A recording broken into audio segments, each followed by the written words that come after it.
tanggal 31 Desember 2023 pada pukul 19.45 dan melaporkan situasi seputaran pos Pampa masih terpantau ramai, lancar, terkendali.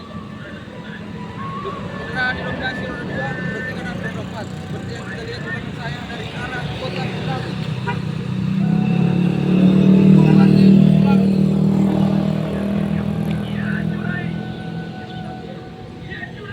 Masih terpantau ramai, lancar.